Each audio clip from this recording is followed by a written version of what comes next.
Today, following up on last week's inspiring visit with former NOLA Mayor, Mitch Landrieu, we are really excited to share our guest today. He told us that we were very lucky to have Marc on because he's even more informed around these issues. Coming up shortly, we're going to be welcoming President and CEO of the Urban League, Marc Morial, to talk about the work he's doing to blaze a path on the long road towards police reform, justice, and equity for Black people in America. All right. And let's do the intro. We should probably do the intro. I'm Chris. And I'm Ann. And this is Lifestyle Business on Launchpad TV. Yeah. And welcome back, everyone. We are so excited for today. For those of you who have not watched the replay of Mayor Landrieu's show with us last week, I'm considering that basically required reading or required watching. It's easy, right? It was sort of a tour de force. I'm sure that Marc's going to give us one as well today. Yeah. And both on the heels of very interesting timing. Marc, testified before Congress yesterday. Just yesterday. Yeah. So we're going to ask him about that. But a big takeaway. So I think just in general, watch the video with Mitch because he comes back and literally just starts to talk, and it's as if you're getting your primer on what you can do in this time of unrest and what we can do to address the human rights crisis that we are facing today in the nation. And more than that, it's, he's a great speaker, so you can just allow it to wash over you.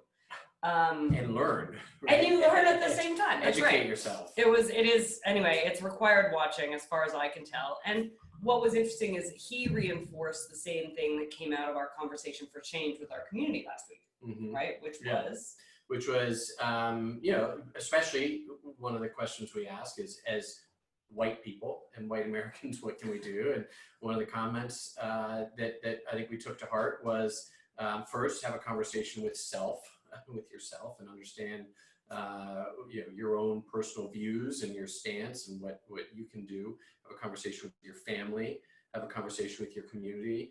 And one of the comments that was very direct was, made to us, was, as a Black person, I don't need to be a part of all of your conversations. Yeah. The white people need to have a conversation amongst you themselves. guys go have some conversations because I don't have to do all of that work. And I think that was really a great and very actionable thing, and was interesting just even over the last couple of days and over the weekend. What we found was not only have we been doing, but it's been naturally happening. Yeah.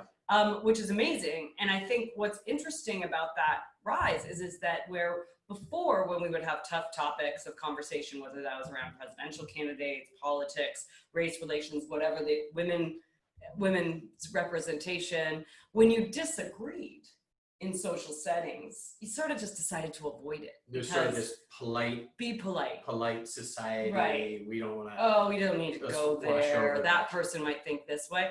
Well, it is over. All bets are off. It is on. And your mom is probably watching, so I can't wait for Thanksgiving. I'm joking. Most of our family agrees with us on these issues, and it's a great thing. But we like to have spirited debate and be thinking about those things. And what we're seeing is that values actually are now leading. So values lead the conversation. And what we're hearing from our friends and people in our community is that if you don't share those values of inclusivity, you don't share the values of wanting to actually make change, then you're really not part of our community.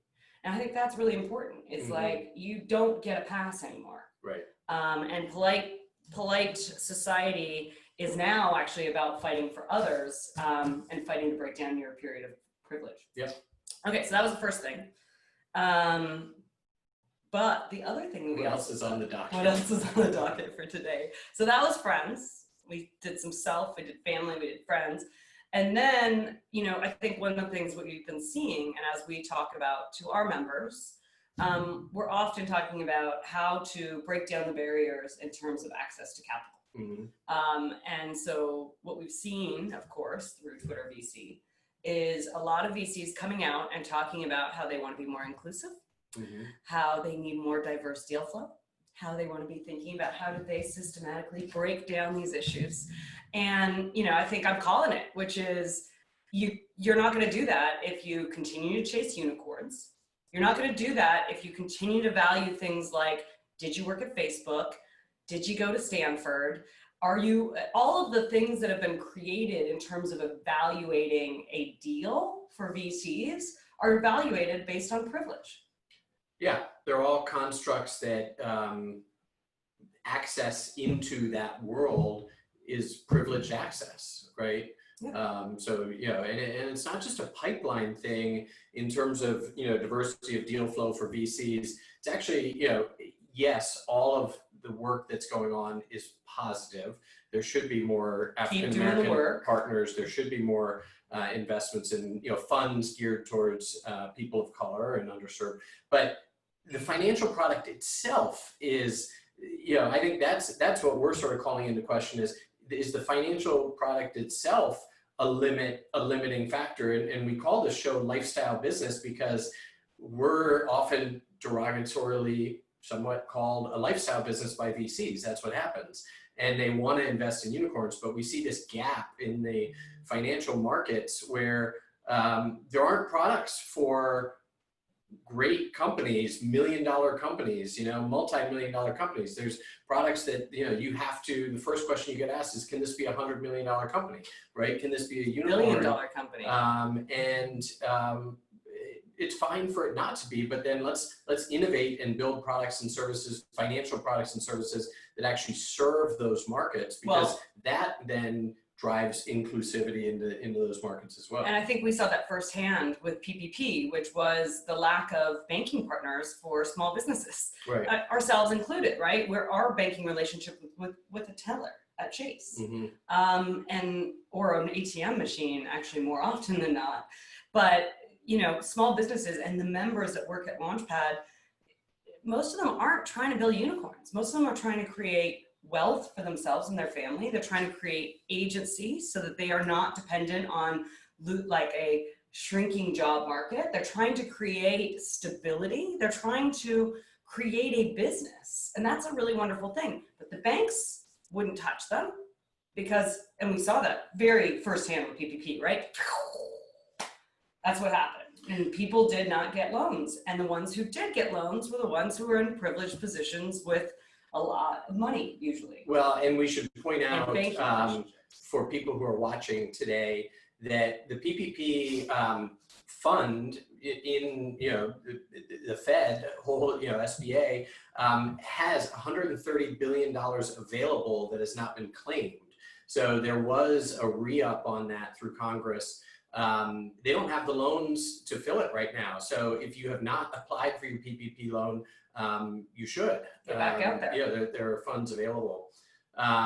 Okay, good. And while we're on the topic of VCs, also might as well highlight two investors and VCs that are doing a great job of leading during this time. Arlen Hamilton, she's at Arlen was here on Twitter. She's made herself available to any of the big VC funds if just came out with her book. Want to talk about diversity and inclusion, and she focuses on investing in people of color and underserved founders. And she was at Launchpad last year. We had her host. Yeah. We hosted her at Launchpad, and she met with companies from Launchpad, so that was great. And then our friend Alexis Ohanian, you know, a great example of leadership on all levels. On all levels, but he following in my footsteps, right? The make room. He made room. He left the board of Reddit and said, I want to replace my seat with a board member seat with an African American. Great. They've since done that with Michael Siebel, who of Y Combinator.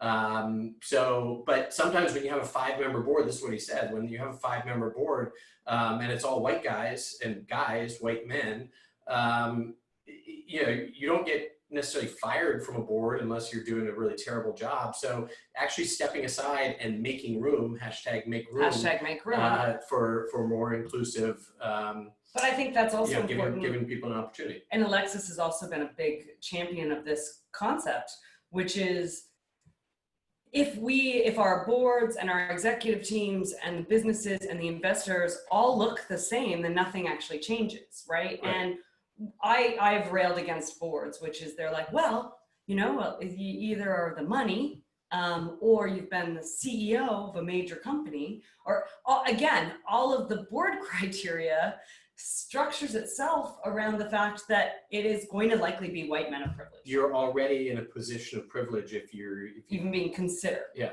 And so then what ends up happening is, just like the board that you were on, you would be the one who would have to come in and talk about representation and diversity and all of these particular issues. And guess what?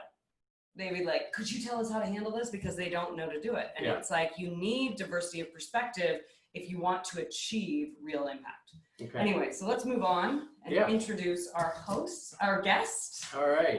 And welcome Marc to the floor. I'm going to bring you in, Marc, as a panelist while Anne's introducing you. Let's do it. All right. Oh my gosh. And now, it's like, I was like, wait a second, former mayor, serving as a former mayor of New Orleans, President of the United States Conference of Mayors, and Louisiana State Senator, Marc Morial is known as a giant in American political and civic leadership circles. As president and CEO of the National Urban League, Marc has led the nation's largest historic civil rights and urban advocacy organization since 2003. He's here today to talk with us about the work he's doing to empower Black and Brown communities in the face of today's pressing issues around justice, reform, equity, and protection of rights. Marc, welcome. Hey, I'm so glad to be with you. I was listening to you guys chat, and I really appreciated it. And hey, you all got a good thing going, man. When are you going to be on CBS, NBC, ABC, CNN? Well, if we start booking guests like you, we're on our way. Hey, well, let's roll. You know, there we go. Well, welcome aboard. Hey, thank you for having me, and I appreciate the discussion and the conversation with you all today. And you know, your passion for entrepreneurship and small businesses and growing wealth, you know, in America. You know, as a little boy and as a youngster, I thought that entrepreneurship, that being a business person would be what I would do. And I guess I got diverted on the way to the ranch, but you know, had my little business idea at 15 years old, when several friends of mine one summer created a company called Mercury Janitorial Service. And we were 15 years old, and we put out flyers in the neighborhood, and we cut grass, we washed cars, we cleaned windows, and we waxed floors. You know, we had four or five things we did, and it was great. And it was a great, you know, an interesting experience, because we put these flyers out, and of course people would call, and it was my home phone number. And when we showed up, they saw three teenagers. They said, are you on Mercury Janitorial Service? I said, yes, ma'am, this is our business. Oh man, that's amazing. That is great. The it was a great spirit very early in your career. Maybe you were the inspiration for Sidney Torres. Yeah, well, hey, maybe so. Not really. Sidney didn't need any inspiration. He has, it's a reservoir from within. That's right. That's right. You know, it's great to be able to talk to you all in these times of challenge and transformation in the nation. You know, I'm in DC today, and I was here because I testified before the House Judiciary Committee yesterday, and then I went down to Black Lives Matter Plaza to participate in the protest, walked down there with my good friend, Janet Murguia, who leads the Hispanic civil rights organization called Unidos US. And it was so wonderful to see the young people and the families and the teenagers, you know, down at the plaza, down there protesting, down there being a part of this movement, you know, in American history. Yeah, it's a really great opportunity for people to be really proud of what's happening in DC right now, and we're looking for those messages coming out. But that plaza is just a great convening spot. And why don't you tell us a little bit about your day yesterday with Congress? Well, yeah, it was a long, you know, those hearings there were about 6 or 7 witnesses. So I was there to testifying on the Justice and Policing Act, which is a new police reform legislation which was introduced on Monday. And George Floyd's brother was there with his lawyer, Ben Crump. And he, you know, it's emotional when you have that kind of testimony, when he talks about what George would want.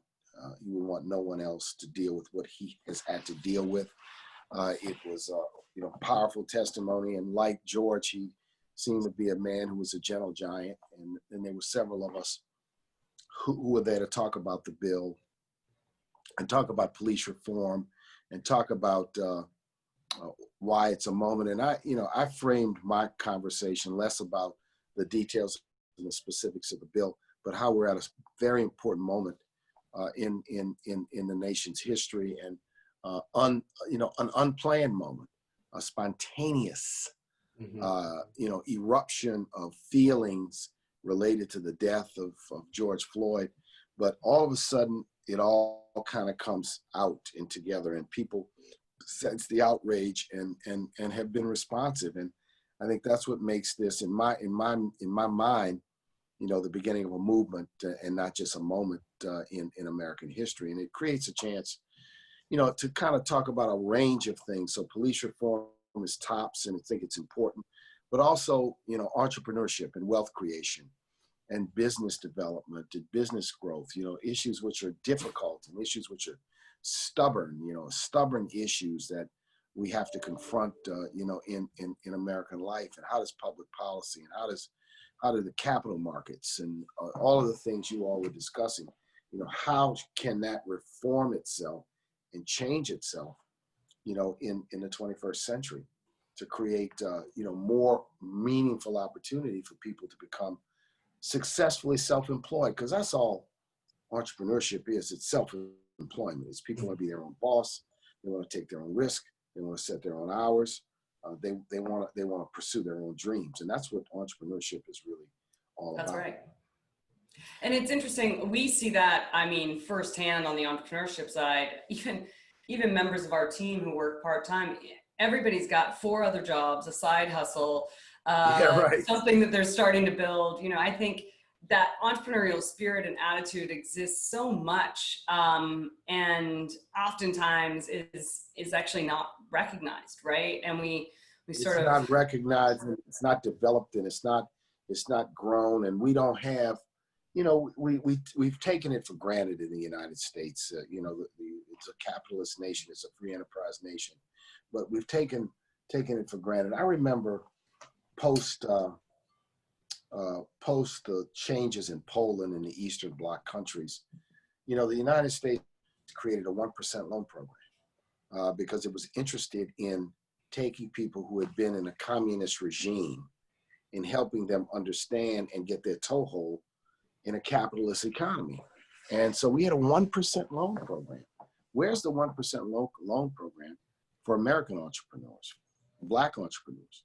Where's the capital program that is, focused on helping people get a start and get a leg up? Well, they don't exist. They really don't exist. And we make lip service about it, and we say, oh, we have the SBA. And then there are a lot of cottage initiatives, or, private initiatives, or public-private initiatives, or not-for-profit initiatives that are out there. And I applaud them, but there's nothing to scale, nothing. And I think in this moment, there's a need and an appetite for ideas, new ideas. And I've been talking about new ideas for the 21st century around a range of issues, because what we've been doing is we've been on the fumes of 20th century ideas.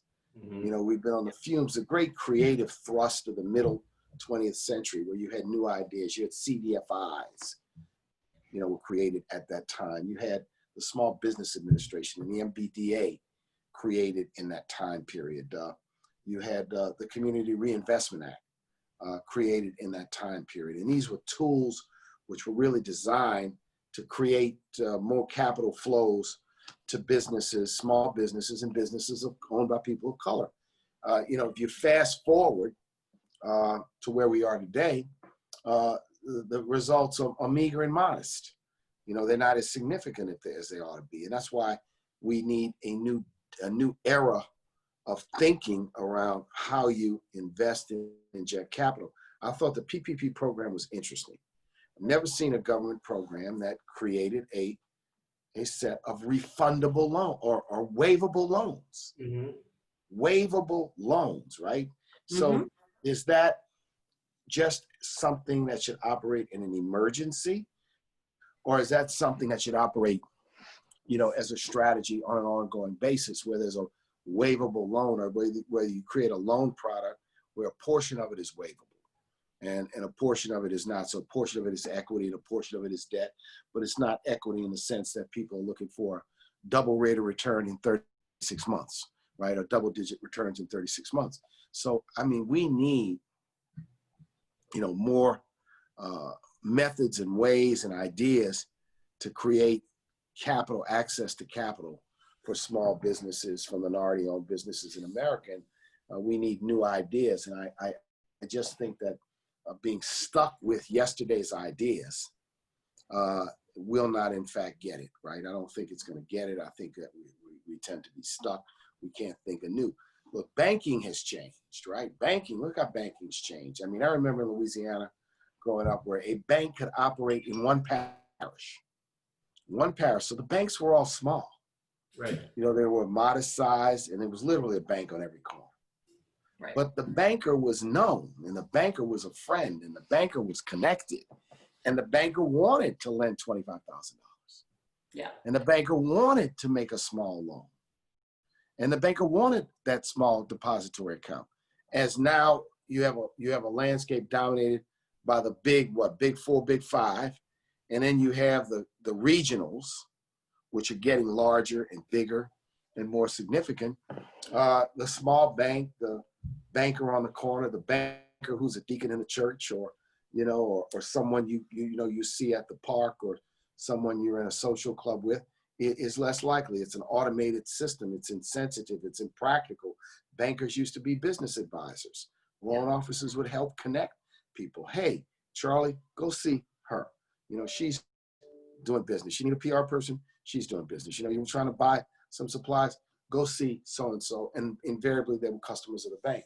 So the banking system has changed, and the infrastructure and the what we have to do to create access to capital, I think, has to change. And so there's a need for new ideas. Mm-hmm.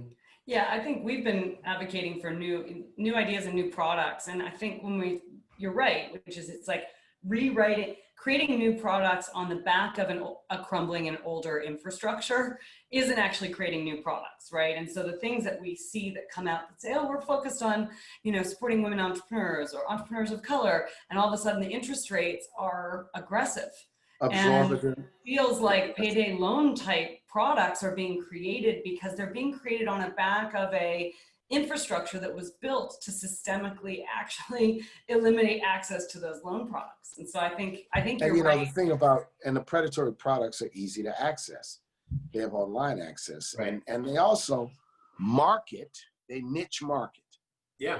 Niche market through television and advertising. And you know, how many times have I been in a barbershop or beauty salon and some flyers for some predatory lender? Need a small business loan, car title loans, things like that. I mean, no doubt. And I believe we have to create a new, and sometimes I think what happens is that the world of publicly traded creates extraordinary pressure for profits and margins, right? So that every single decision is through a certain lens. And if it doesn't get this return, I can't do it. Mm-hmm. And it doesn't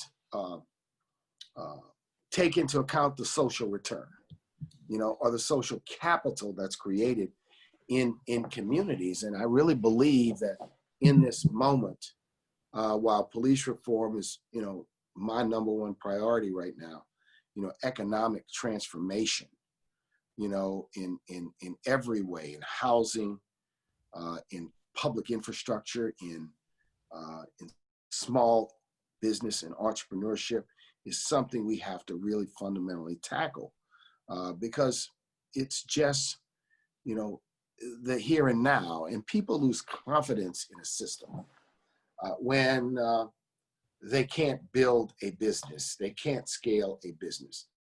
They lose confidence in a system if they can't afford to buy a house and they're 40 years old and they've been busting their butt for 20 years and they still don't have, because they just live in check to check, check to check, check to check, right? And so we have to confront these hard economic realities, not mention that they're more severe because of the racial income gap and the racial wealth gap that exists in America. And so we have to, we have to do that. And, we're involved in that work. I've been involved in that work for a long, long time. I made minority business participation one of the hallmarks of my administration. We did a lot, and I caught some shade and some heat for it because some people were not too happy about it. It didn't have the same kind of broad, consensus support that sometimes these issues have now, where people say, okay, we have to do something. In those times, you still had people who thought it was politics, or people who thought, well, these guys are not ready or not qualified to participate in public contracting. So, we, at the Urban League created 15 years ago a set of entrepreneurship centers. We started with 3, we now have 12, and we serve 14,000 small businesses a year. We do coaching, we do counseling, and I always think in that 14,000, how many people are waiting to explode? Mm-hmm. How many of them are waiting to explode? But I don't have a mechanism nor anything to offer them, right? In other words, if you're ready for growth, where's the venture capital? Where's the money that will help you do it? And it may be out there, but that's one of the, so it's an incredible, asset that we have to be able to serve these 14,000 small businesses. Right. I love it.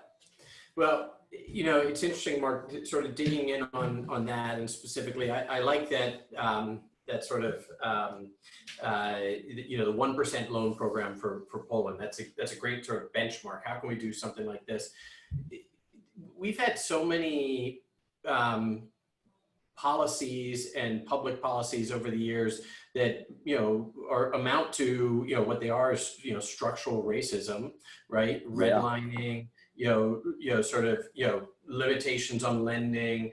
I mean, The Color of Law is a great book if you want to sort of, get familiar with how much people of color have been up against structurally since slavery, right? So to me, if you combine this moment, right, the George Floyd catalyzed moment where Black Lives Plaza being in there, I'm sure, is a moving experience, because we feel like, okay, there's actually some progress, maybe just like we're right at the point of progress, hopefully. And you also combine that with the federal government is willing to run a stimulus program, right? We're willing to, expand the deficit. That's okay to maintain the, there's sound economic policy, but could we direct a program towards people of color, minority entrepreneurs that was, if you remove that profit motive from it, like you said, this is about getting money into these business owners' hands who actually are owed something because we have structurally held them back for so long, right? They deserve this, they're owed this. Do you think that there's, first of all, we would love to be a part of that conversation with you. Yes. And help move that forward. But I hear you on that loud and clear. I think that there's constructs that are ready for it, but something as simple as the PPP, well, simple in theory, but something that true entrepreneurs can really understand and actually get a hold of, Look, the point is that there's got to be, ideas and then sponsors and promoters. So if you think about something, I always think, marvel at the system of money. So in our country, the way the system of money works is basically through the banking system, right? Banks basically borrow money from the Federal Reserve, or they amalgamate deposit accounts. And that's where they basically get their money from. Well, we make the Federal Reserve window available to few, right? You gotta have a bank license to get in the Federal Reserve window. But the Federal Reserve window could be expanded to provide access to capital, because my challenge with CDFIs is typically a bank lends them money at 3% or 4%, and then they got to mark it up. So they basically it's like the bank is functioning like predatory Federal Reserve. The bank gets the money from the Federal Reserve for a point or one, half a point or 1% or zero, and then they mark it up and they give it to the CDFI. The CDFI has to mark it up and lend it again. And why have we constructed something like that? Why couldn't we construct something where, you know, you could get access to the discount window and lend money for 2%, right? Lend money for much less. Why couldn't you create hybrid products, part loan and part equity or waivable loan, right? I mean, we need some new ideas, and also we need an investment in helping entrepreneurs become better entrepreneurs. Look, I spent time representing entrepreneurs in New Orleans. And so, you know, my client base sort of ran at the time from larger 8A contractors who were successful and they could pay my bills and keep my doors open. And then there was always these very small entrepreneurs. Can you incorporate me? Can you get me in business? Or the entrepreneurs who came to me when they had a legal problem. And I'd always noticed the ones with legal problems, it was always didn't have their paperwork straight. You know, the paperwork was a mess. It was disorganized because they weren't paying attention to that. And I think we have to invest in improving the knowledge base. And it's so fascinating now. I mean, you can have a phone and have Square, right? And run the whole business on software on a phone. You keep the whole inventory, send out all the bills, keep all your notes, process payments. Incredible, right? I mean, I mean, these are tools. You can forego having a website and have a Facebook page and an Instagram page that you maintain to produce information on your business. So there's so many tools out there to help small businesses that we have to enhance it. And, you know, businesses of color. I just meet so many people. You're talking about side hustles, right? Everybody I knew had a job and a hustle. And their hustle was really their dream. Yeah. You know, it was their aspiration. They were looking for, oh, I can grow this and then I can leave my job, right? And some people were able to do so. Some people were not. They just had a little second income of money. And, you know, I take my hat off to people that have that kind of energy and that kind of commitment and that sort of determination to do that. Yeah, absolutely. I mean, I think the whole idea of access to tools and resources and training, people always focus on it like, we're going to give technical assistance and entrepreneurial training. And actually, it's sometimes it's just like the fundamental block and tackle of this is the way this works.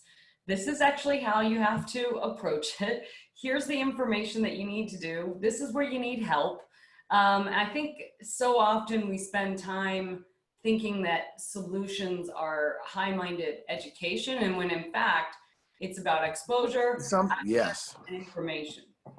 And you know, so it's about building, it's about creating, or maybe it's an amalgamation, because you all work in that space, an amalgamation of resources so that there's an ecosystem to support small businesses and support Black small businesses and small businesses owned by women and Latinos and Asians and other communities of color, because it's just, I think, so needed, so necessary in this moment. Many people want to talk in this moment about economic disparities, and then it's important to talk about them. But in my work, I've been talking about them for years.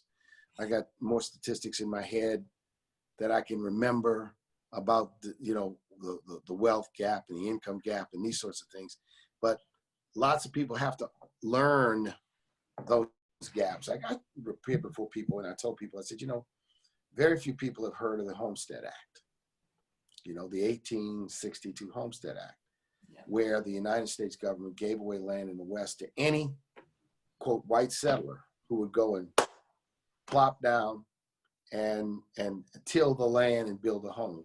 Well, lots of American wealth today goes back to the Homestead Act. Now, the Homestead Act, there were a handful of Blacks that participated in it, but there was a companion initiative that started as an order from General Sherman to give Black newly freedmen 40 acres and a mule. When President Andrew Johnson got into office, he signed an executive order and canceled it. And therefore, you know, people say, what does that happen? Because wealth is cumulative. 2/3 of wealth is inherited. And inherited wealth is not, I inherit a pile of money. Sometimes intergenerational transfers may be the better term. It's like, can your mother and father help you with a down payment on a house? Right. Can your mother and father help you get through college without loans or without an exorbitant amount of loans? Those two things alone can give a young person an incredible jump in life, right? Right. No loans for college if you go to college. And if you go to buy a house, given a down payment. When we lived in Brooklyn for a while, the real estate agent who we befriended and we were looking to buy in Brooklyn said to me, boy, a lot of these young professionals are coming here buying these houses for $1 and $2 million. And I'm scratching my head thinking, man, how can they afford, these houses for $1 or $2 million? And she said, well, I'll tell you how it happens. It says, people are coming to the closing with high $500,000 checks. He said, people are coming to the closing with $350,000 checks. They're buying down the mortgage on at the beginning, right? And that's, mother's money, daddy's money, family money to help them get started on a piece of property that's going to grow in value. That's wealth creation. That's Right. how wealth creation is created in an intergenerational way. And sometimes those are the secrets, but they shouldn't be secrets. Everyone should understand how wealth is created and how you can generate wealth, in an intergenerational way. Yeah, it's interesting. A lot of the part of this is that just general understanding of the secrets sometimes, and they shouldn't be secrets. It's exposure to different aspects. And we've even thought about it. We were talking to an organization and a bank that does what I've just recently learned is first loss guarantee, right? So these are tools that exist in the philanthropic world to make it easier to provide lending. And yet at the same time, they're like, well, what we need is a CDFI who has $1 million worth of deal flow to be able to provide our first loss guarantee, because we can't do anything for under $1 million. And I was like, is that each project is $1 million or each deal is $1 million? And they're like, no, they need to bring it together. And I'm thinking to myself, like, the capital needs for them to even show up at the table to provide these tools are so high that you never hit their thresholds, and therefore it's like it's out of the grasp of the people where $25,000 check is the difference between having to stay at my two jobs and start my independent cleaning business, right? I love a little saying that a community leader in New Orleans, I'll always love them, a community leader, used to always tell me, say, Mr. Mayor, you got to put the jam on the lower shelf. The peanut butter and jelly have to be on the bottom shelf. Otherwise, we can't reach it. I want you to remember that when y'all go put all these proposals and all these initiatives, always stuck in my head, right? Stuck in my head because I knew exactly what he was talking about. Make it available to us. So I started doing something, the city gave out a lot of CBDG money and various grant programs. And so what I started doing is I had a mandatory one-day college for every community group that wanted to basically apply for CBDG money. And it was very simple. Walk you through the requirements, walk you through the situation, introduce you to the resources that could help you basically put a proposal together to be able to apply and respond to an RFP, right? Because I realized there was an information deficit and an intimidation factor, which meant that people that were more sophisticated and used to playing in that game would get all the money. Right. Because these guys over here who did great work and worked in the community were like, sophisticated proposal, RFP, how do I do that? Well, we got somebody who could help you do that, right? We're going to help you understand and help you access the system. And so, it is, knowledge is power in our society. Knowledge is power. And sometimes knowledge is gained through experience and access. So if you don't have experience, you don't have access, you don't have experience, and therefore you don't have knowledge. You don't have the ability to know, it's like I always call it, it's a secret handshake, right? You got to know the secret handshake, and the secret handshake is passed down. So, in the times in which we live, we have to do this because, I'm so impressed with, I always use, Bill Gates as an example, a brilliant man. But what did he have? He had his dad, who was a deal lawyer. He had initial capital from friends and family to just get to round one, right? Mm-hmm. Get to round one. Okay, Bill, you can work in the basement or work in the garage for 3 years. And that's it. And someone says, yeah, he had Harvard, right? Right. But part of it is, you could have Harvard, you have a lot of black graduates of Harvard, but they don't have a deal lawyer daddy, a $300,000. They don't have it. I'm not knocking Bill Gates because I have enormous respect for him. I'm just saying that it's the ability to sometimes get a head start with capital. That is how sometimes structural racism is built into the economy, because you get an earlier start because of generation of your dollars. And I always, have somebody stand up and say, well, I made it. I didn't have any of that. Rah, rah, rah, rah. And I said, yeah, right. But you might have had a little white privilege, my man. Or you might have had, you might be brilliant and an exception to the rule. Maybe you're the exception to the rule. They're exceptions to the rule. They're brilliant people who can overcome. They're black, they're white, they're everything, right? They're men and they're women, right? I mean, they can walk with no boots. They can fly with no wings. There's supermen and superwomen all the time, but that's not the norm. And you can't judge things like that. And so, I just think we're at a moment. I hope we're at a moment of ideas, a moment of new ideas, driven by a passion for, economic equity. And I think you all can play such an important role, in that space, and in many, many others. And my watchword now is we need 21st century ideas to deal with some 20th century problems. We don't need to get stuck that the only thing we can do is what is, or what we've been doing, or what the systems have been, or what the programs have been, or the initiatives have been. Let's think anew. Can we think anew? Look, PPP was interesting, right?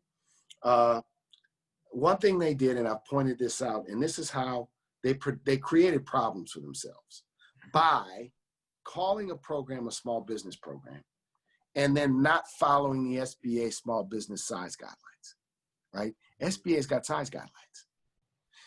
To get this money, 500 employees or less, no questions asked.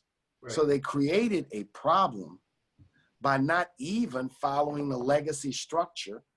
I fought with them, and after the problems occurred, and encouraged, and mainly working through Charles Schumer and some others, that they set aside a pool of the money for businesses with less than 10 employees, right? Or businesses with less than 5, because there are 8.5 million enterprises in the United States, and 4 million of them have 5 or less employees. If you go to the black side, you've got 2.5 million, and 90% of them have 1 employee. So you just do the math, and it speaks to what the policy ought to be. And so whoever did this was sitting in some congressional office or sitting in the Treasury Department and had no data, no information, no knowledge, and didn't talk to the true knowledgeable advocates of small business in designing the program. So they designed something and it caused a problem.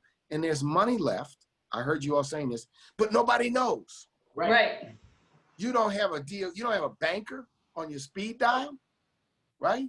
Then you probably don't know. So there's money available. So, the Treasury Secretary ought to call a press conference and say, we have money available. We still have money available. Or you ought to call some of the banks that have money available and reallocate to the minority banks or to the community development financial institutions. Say, y'all go get this money out. You go tell the community. I mean, that's what I'd like to see happen. What did you say? There's 70 billion left? I think I heard this week, 130 billion left. Yeah. And so, a lot of people, like churches are eligible, nonprofits are eligible. And now that they've relaxed the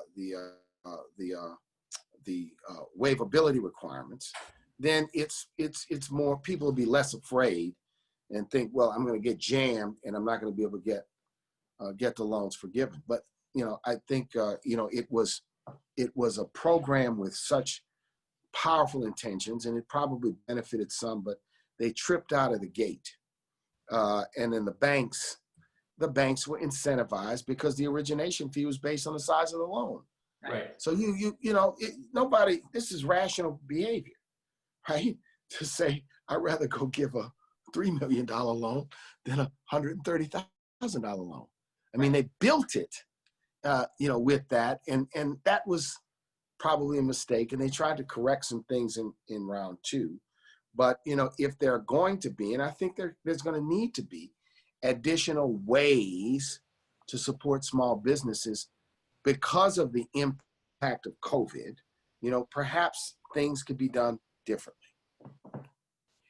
Yeah, it's interesting. I think a lot of times, especially in banking, as I've looked at it, it's always about iterating on the past. And it seems like what you're calling for and what is important is actually think about, who do we want to serve? What is the actual outcome we're looking for?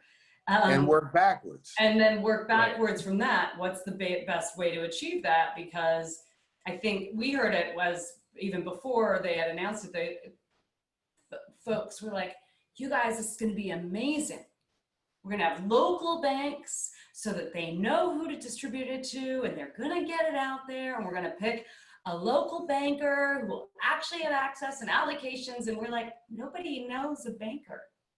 And I think it's like interesting, the best intentions come from a place of privilege, and you're thinking to yourself, well, I know a banker, well, we have these bankers, this is this thing. And you're like, that's not actually, think about the audience, think about who you're trying to meet, and then think about how to do that before you think of what are the existing solutions. A lot of these small business owners are operating without traditional bank accounts. They're operating, maybe they just have an account.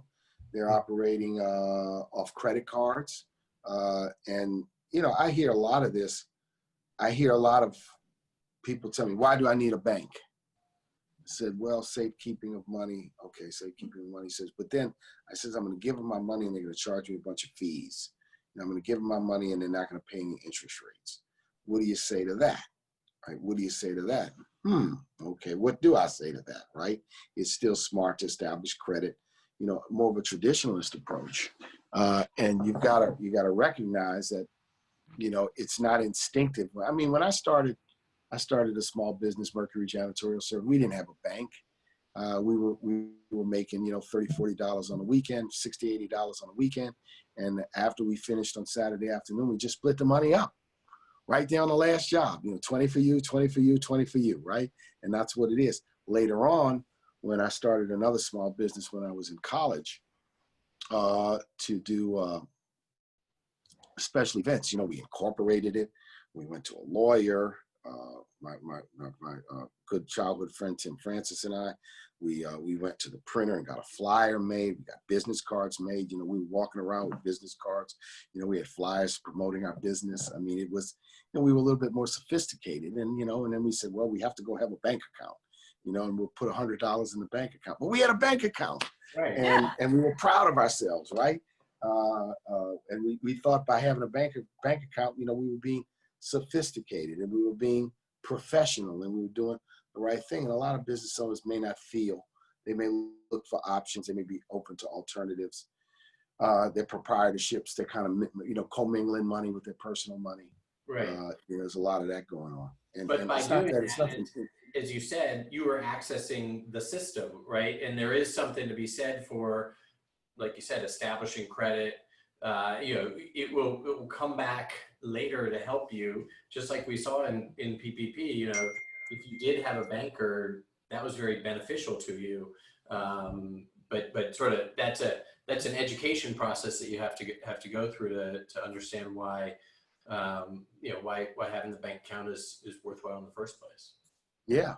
I mean, but I mean, it's an interesting time, and I think we have some, with the discussion, there's some opportunities. Yeah.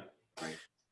Well, would love to have you leave us with just a few words of, out of this interesting time, if you reflect, clearly. Several things. Yeah, several things are different about these times. I mean, I would have thought that when the kids were killed in Sandy Hook, it would have been a moment of reaction that would have led to substantial changes in gun laws in this country, but it didn't come to materialize.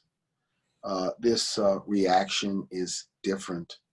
It is spontaneous. It's deliberate. It's cross-racial. It's the conversation, the reaction from corporate suites to teenagers is extremely, extremely powerful. And the protests are peaceful, and I encourage people not to be distracted by those that engage in violence and those that did looting. No one supports that.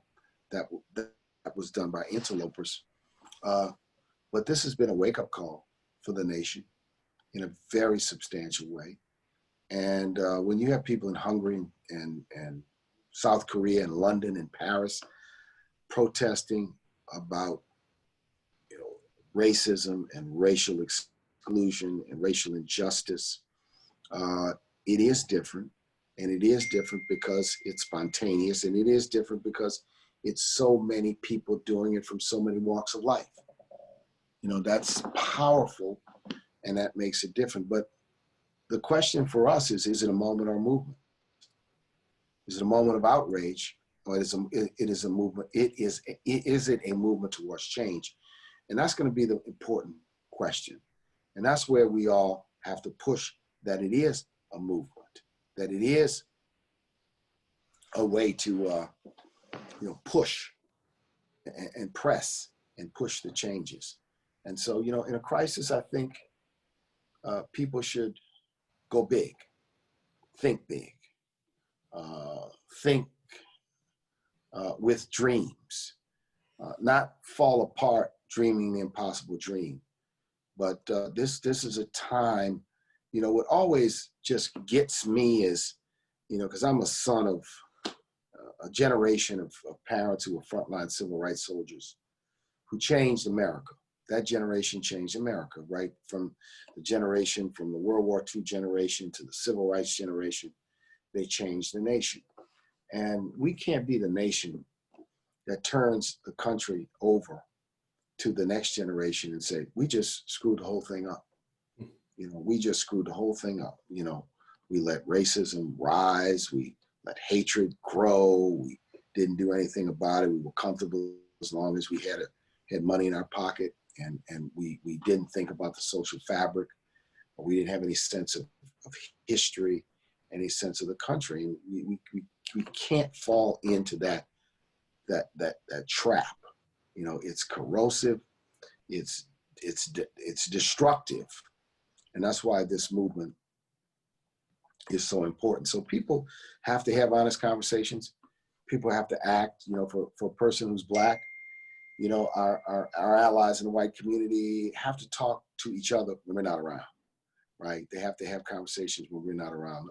It's the private conversations where true feelings and attitudes are shaped, and people have to be challenged, in those conversations, because there's always going to be people who says, my thing is, someone asked me earlier today in another interview, well, what do you do with people like that? I said, well, you know what? Invite them to come along and leave them behind. You can't win everybody. You got to win everybody you can. You got to try to get people to think differently, right? And to have a more expansive, and they will find that, on the other side of this kind of divide and this kind of friction is a greater nation, is a more equitable society, is better quality of life. And people have to feel and see that vision for everyone, because we're all interdependent. Thank you. Yeah, those are important, powerful words to hear, Marc. Appreciate that.